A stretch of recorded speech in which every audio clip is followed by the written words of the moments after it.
في أيام الجهاد يختلف طرحنا وتختلف المقدمات التي نبدأ بها حديثنا. إذا كشف الزمان لك القناع، إذا كشف الزمان لك القناع ومد إليك صرف الدهر باعا، فلا تخشى المنية وألقينها، فلا تخشى المنية والقينها، ودافع ما استطعت لها دفاعا، ولا تختر فراشا من حرير، ولا تبكي المنازل والبقاعا، وحولك نسوة يندبن حزنا ويهتكن البراقع ويهتكن البراقع واللفاعا، يقول لك الطبيب دواك عندي، يقول لك الطبيب دواك عندي، إذا ما جس كفك والذراعا، ولو عرف الطبيب دواء داء يرد الموت ما قاس النزاعا، وفي يوم المصانع قد تركنا. نحن شيعة علي بن أبي طالب عليه السلام، المصانع الجولات هذه مو جديدة علينا أن نكون وأن تكون شيعة علي بن أبي طالب عليه السلام ومعهم الأحرار من مختلف المذاهب والأديان. وفي يوم المصانع قد تركنا.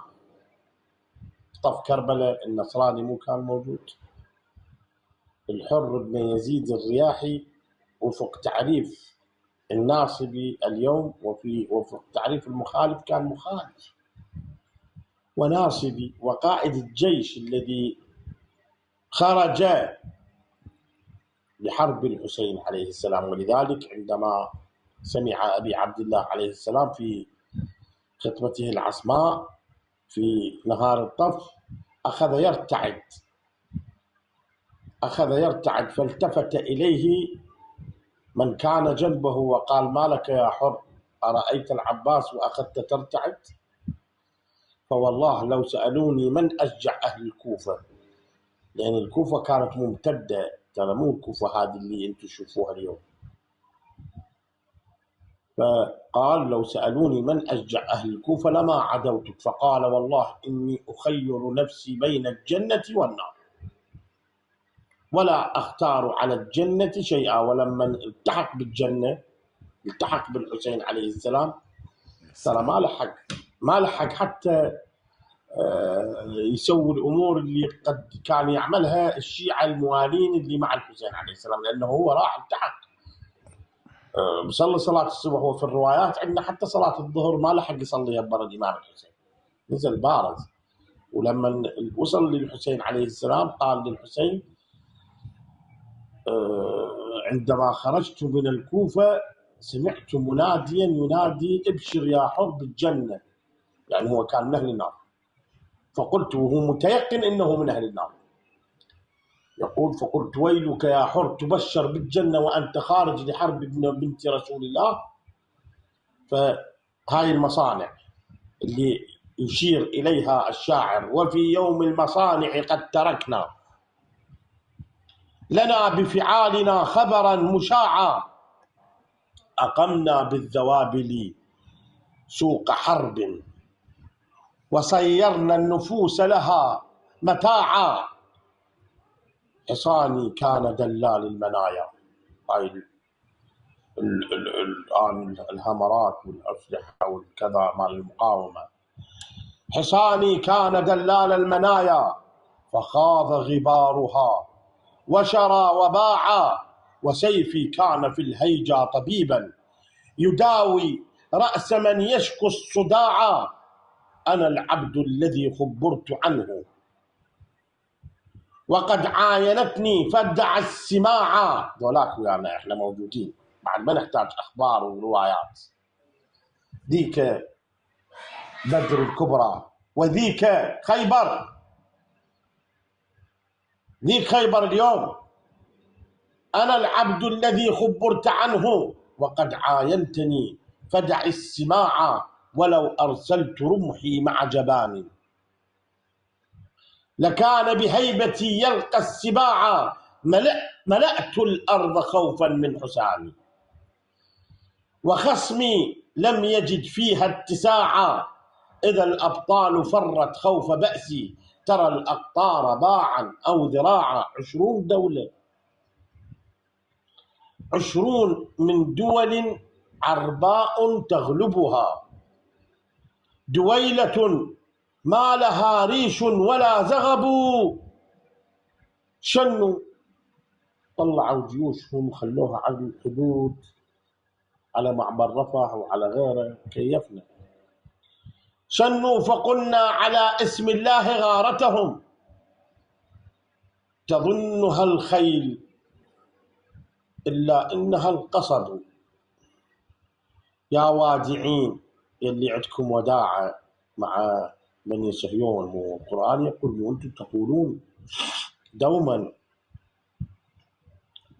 تقولون دوما مو هذه بثوثكم موجودة ومناظراتنا وياكم موجودة مليئة في هذه المواقع الإلكترونية المسموعة والمرئية. وأنتم تقولون بأنه محمد رسول الله والذين معه أشداء على الكفار رحماء بينهم وتقولون هذول الصحابة. إذا أنتم هسه ما أدري أشداء على من. هو هذا الكافر اليوم جركم من لحياكم والجيوش هاي مالتكم اللي قاعد ما أفهم.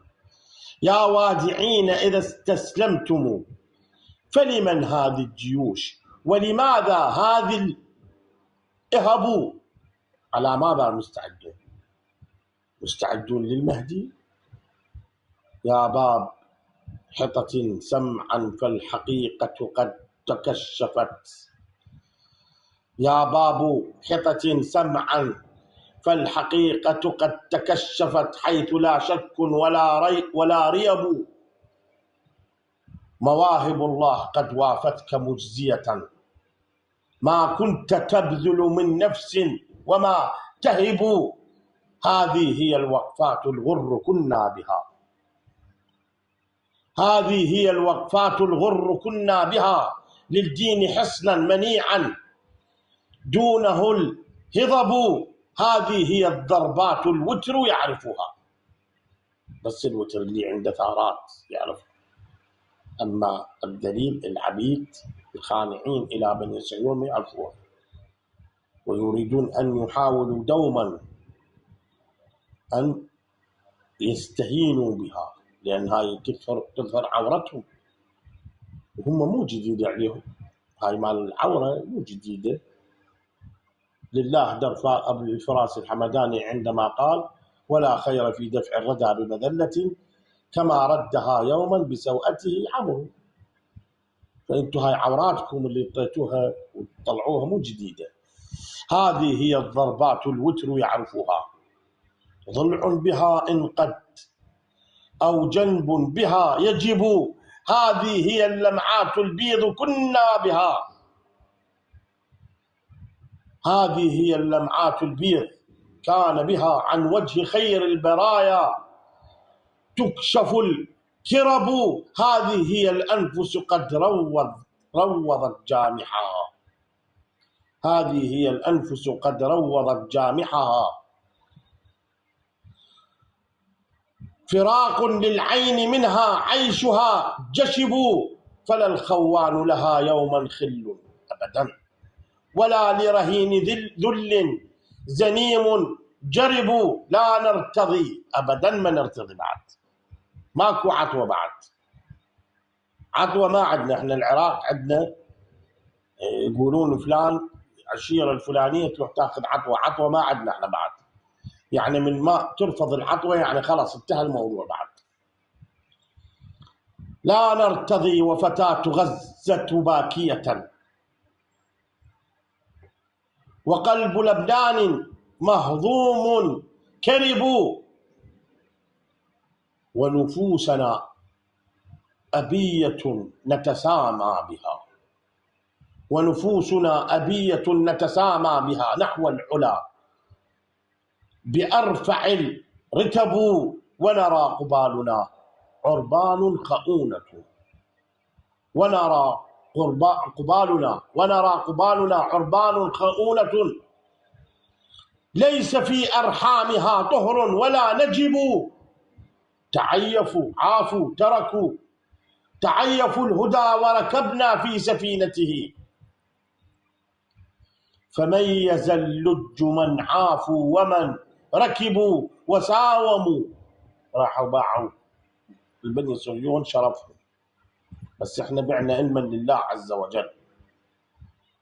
ولذلك إن شاء الله لا ننثني حتى نحرر القدس.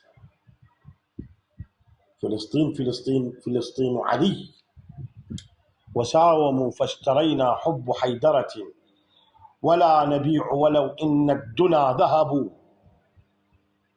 يا فرصة كانت للإسلام ضيعها. ولا فرصة كانت عندهم، مجرد يقفون مع الشيعة، هاي فرصتهم. احنا قاعد نقاتل بس اوكو يعني، لكن هم ضيعوه واحنا مو بحاجتهم. يا فرصة كانت للإسلام ضيعها حقد النفوس، وأبلى جدها اللعب. القضية أساس. قال الله تعالى في محكم كتابه الكريم: بسم الله الرحمن الرحيم. ولو هي هذه التوبة ما بيها بسم الله الرحمن الرحيم، سورة الحفارة: تحفر ما في قلوب المنافقين، أفمن أسس بنيانه على تقوى من الله ورضوان.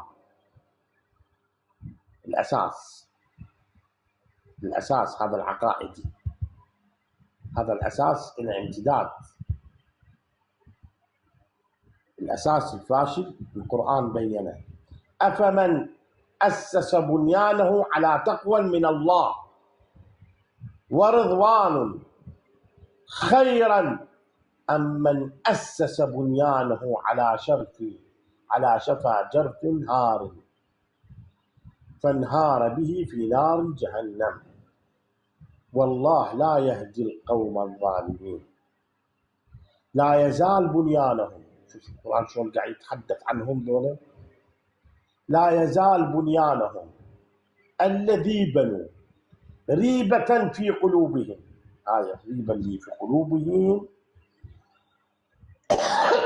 أوصلت الأمة الإسلامية اليوم اللا إسلامية، أوصلتها أن تكون جنود تحت وعبيد تحت راية بني صهيون. لا يزال بنيانهم الذي بنوا ريبة في قلوبهم إلا أن تقطع قلوبهم والله عليم حكيم. يعني هذا الريبة في قلوبهم هاي ما تصير لها شارة إلا أن تطلع قلبك قطعة وتقطعه وتجيب قلب تخليه مكانه، ماكو غير.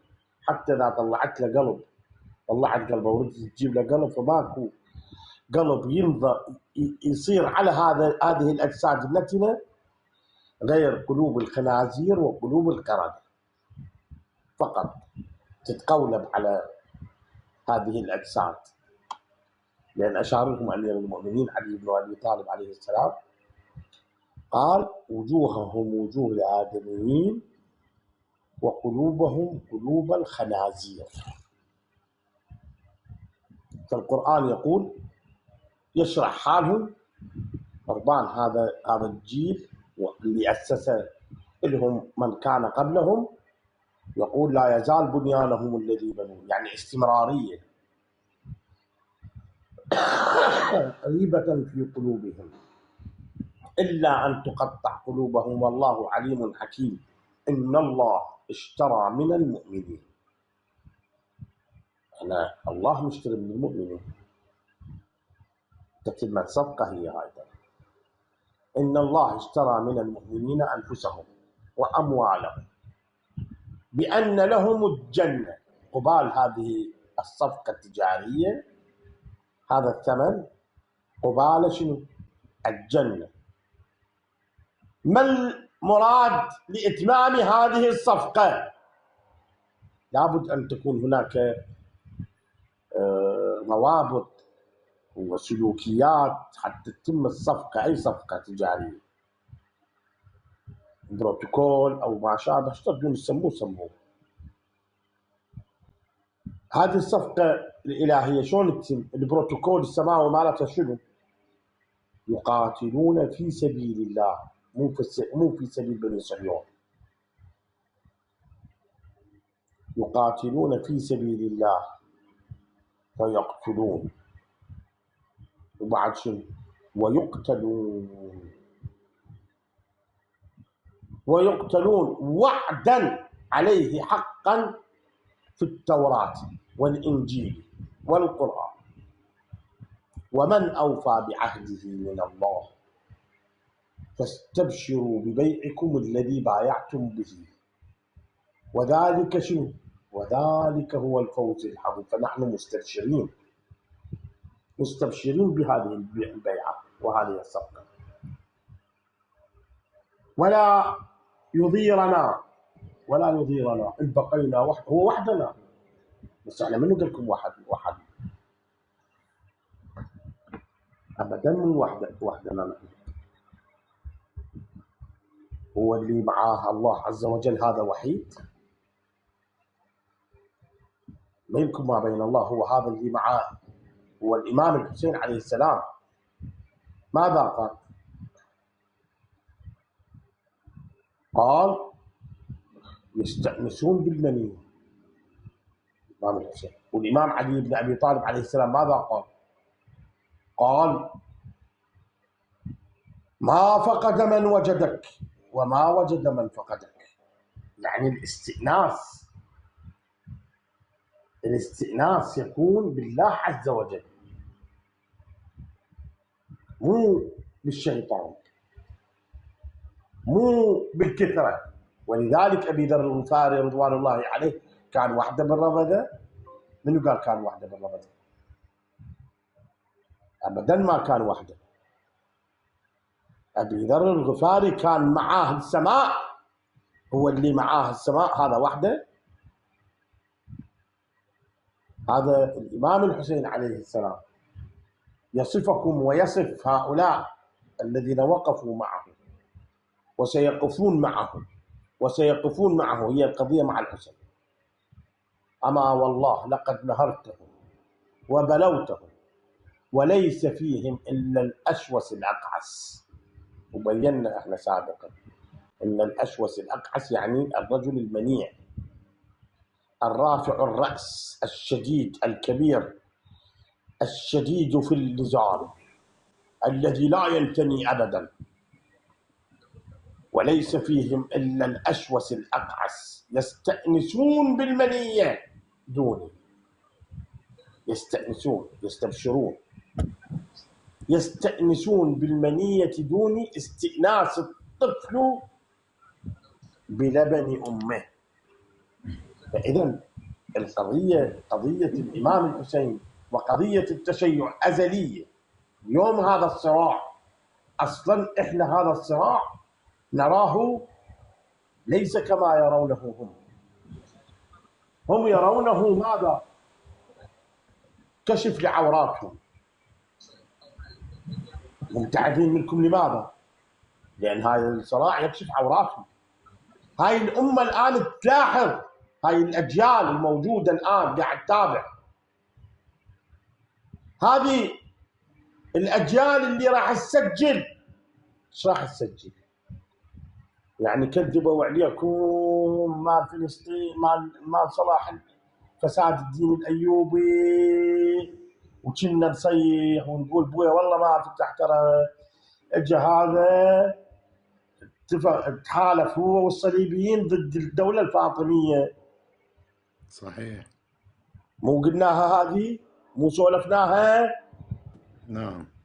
العوام انتم تسمعون اجوا هذول شيوخكم كذبوا عليكم، اولاد اجوا ويانا وحاج اجوا وبعدين انكشفت الحقيقه، الان ظهرت الحقيقه.